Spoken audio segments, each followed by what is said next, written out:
오늘 하나님께서 우리에게 주시는 말씀 보도록 하겠습니다. 시편 23편 말씀입니다. 우리 한 절씩 교독하도록 하겠습니다. 여호와는 나의 목자시니 내게 부족함이 없으리로다.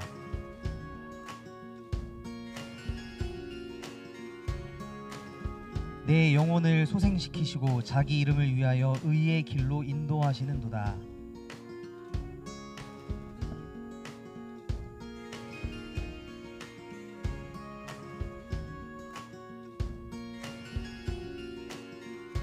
주께서 내 원수의 목전에서 내게 상을 차려주시고 기름을 내 머리에 부으셨으니 내 잔이 넘치나이다.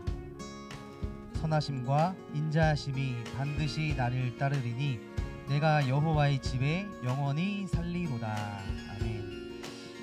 자, 이 시편 23편 말씀 너무나 유명한 말씀이죠. 시편을 가장 좋아한대요. 왜 사람들이 이렇게 시편이라는 성경을 좋아할까요? 여러분들 시편을 좋아하세요? 시편에는 사람들의 고백이 담겨 있기 때문이에요. 힘들 때 하나님께 기도하는 것들, 또 어려울 때 하나님께 이렇게 아뢰는 것들, 그런 인간적인 그 고백들이 담겨 있는 것이 바로 오늘 읽은 이 시편입니다. 이 시편에는 이런 인간적인 고백들이 많이 담겨 있기 때문에 사람들이 이 시편을 유독 좋아하는 것 같습니다.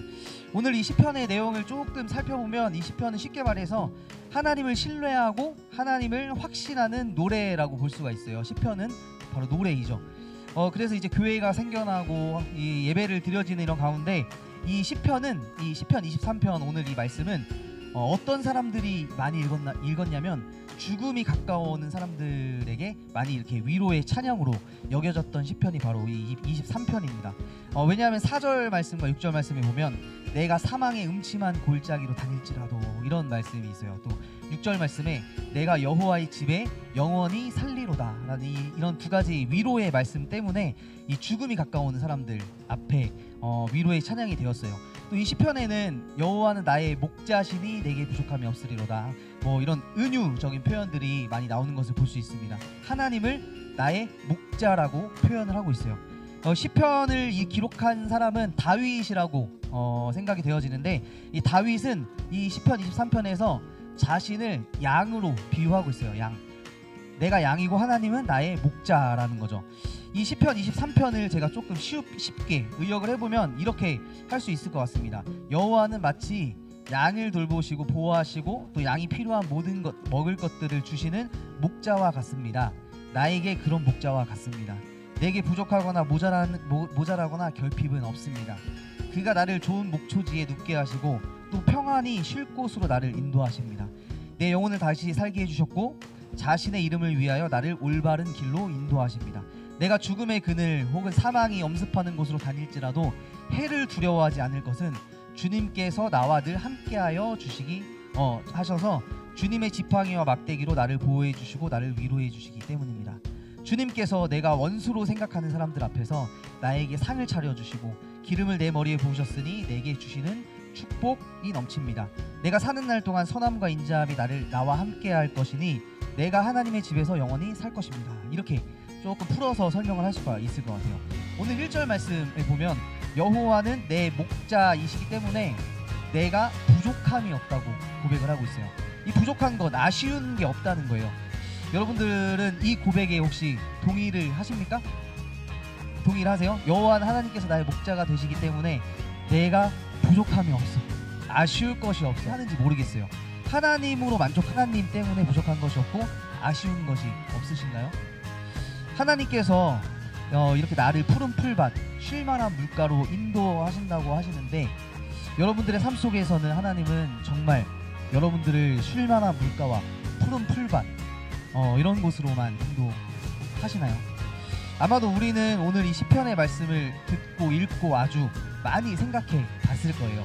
아마 이런 그림을 생각했겠죠. 하지만 성경이 기록된 땅, 그리고 이스라엘의 땅과 문화와 날씨, 지형 이런 것들 안다면 이런 생각이 틀렸다는 것을 알게 돼요. 여기 보면 쉴만한 물가, 푸른 풀밭, 저 초장으로 하나님께서 우리 늘 인도하신다고 하는데 푸른 풀밭과 쉴만한 물가, 자 사진을 한번 봐보세요. 이 이스라엘에는 이 비가 많이 내리는 우기와 그리고 비가 내리지 않는 건기로 이렇게 나뉩니다. 11월부터 3월달까지는 우기라고 해요. 비가 아주 많이 내고 4월부터 10월까지는 건기라고 합니다. 비가 내리지 않아요. 사실 여기 이 사진은 건기 때 유대의 광야의 모습이에요. 옛날에 이 광야에서 다윗이 양을 칠 때의 모습은 아마 이런 사진과 같은 그런 모습이었을 거예요.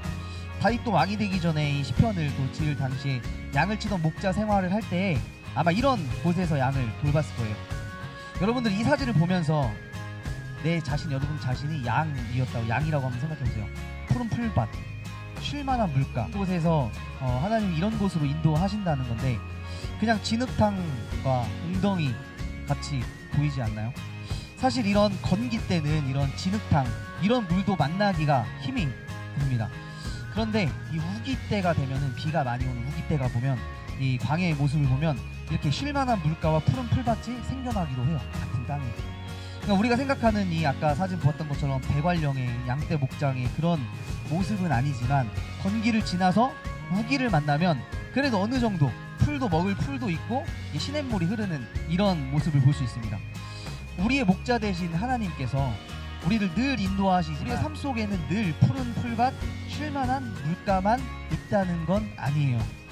우리 인생에는 그래서 이 건기와 우기가 계속해서 반복이 된다는 거예요. 여러분들의 삶 속에는 마실 물이 없는 이 흙탕물이 우리 인생에, 여러분들의 인생에도 찾아올 수가 있어요. 그런 시기가 찾아올 수도 있습니다.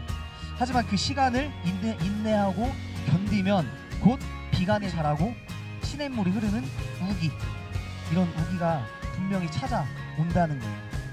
하나님은 우리의 목자가 되어주셔서 3절 말씀에 이렇게 말씀을 하세요. 우리의 영혼을 소생시켜 주신다고 말씀을 합니다. 그 중에서 제가 번역 성경을 여러 개 읽어보다가 세번역 성경을 한번 봤어요. 세번역 성경에 보면 나에게 다시 새 힘을 주신다라고 말씀해요. 우리의 삶이 어떻게 보면 건기와 같이 이렇게 마른 땅을 살아가는 우리의 인생에 하나님께서는 다시 새 힘을 주시고 우리를 시냇물과 먹을 풀이 있는 그런 우기를 반복하면서 이 지친 상태에 있는 우리의 하나님은 우리를 늘 인도하시고 또 다시 일어날 힘을 주신다는 그런 시편, 이 다윗의 고백입니다. 그리고 5절 말씀에서 또 이렇게 고백을 해요. 주께서 내 원수의 목전에서 내게 상을 차려주시고 기름을 내 머리에 부으셨으니 내 잔이 넘치나이다 라고 말씀을 합니다. 이 원수의 목전, 이 원수는 어때요? 원수 만나고 싶으실까요? 원수? 죽이고 싶잖아요. 원수, 그죠? 이 원수의 목전, 눈앞에 나에게 고통을 주고 어려움을 주고 나를 힘들게 하는 그런 사람들, 혹은 그런 환경들 앞에서 우리에게 다시 일어날 힘을 주신다는 거예요. 동시에 그 힘을 주시는 동시에 하나님께서는 그 앞에서 내게 상을 차려주시고 내 머리에 기름을 부어주신다고 말씀을 합니다. 그리고 잔이 넘치게 주신다고 말씀을 하세요. 여기 이 잔이 넘치게 해주신다, 이 말씀 때문에 어떤 사람들은 그래 부어라 마셔라, 이 성경에도 먹어도 되지 않냐 이렇게 말하는 사람들도 있지만 이 말씀은 그런 구절이 아니겠죠? 제가 이 성경 구절을 설교 준비하면서 또 여러 번역 성경들을 읽어봤어요. 재밌는 점을 발견했습니다. 이 가톨릭 성경 다른 번역들에 보면은 내 잔이 넘칩니다 라고 이렇게 번역을 했는데, 이 가톨릭 교회 성경 술잔도 가득합니다, 내 앞에 술잔도 가득합니다 라고 번역한 것을 볼 수가 있어요. 이 여기서 말하는 이 잔이라는 단어가 성경에서 31번이 나오는데 제가 다 찾아보니까 딱 3번만 술잔으로 번역을 하고 있었습니다. 그러니까 이 술잔으로 번역을 할 수 있는 이 단어이기도 해요. 그런데 예레미야서에만 3번이 나오는데 이 예레미야에서 나오는 이 3번은 다 하나님의 심판, 하나님의 어떤 진노의 술잔 이런 것들로 이렇게 사용된 단어예요. 그럼 특이하죠? 시편 23편 오늘 5절 말씀에 굳이 이렇게 내 잔이 넘치나이다 라고 다른 성경들에서 다 번역하고 있는 가톨릭 성경에서는 술잔도 가득하다 라고 번역을 하고 있는 이유를 저는 조금 알 것 같아요. 가톨릭 교회, 우리 천주교에서는 보편적으로 술을 허용을 하죠. 권하기도 하죠. 그렇기 때문에 이렇게 번역을 하지 않았을까라고 제가 한번 그냥 생각을 해봤어요. 여담이지만 우리 예전에 이 술에 대한 것 한번 이야기했던 적이 생각했던 적이 있었죠. 술 마시는 거 꼭 죄는 아니지만 우리가 그리스도인으로서 그리스도인답게 구별되게 술을 마실 필요가 있다라고 이렇게 이야기했었어요.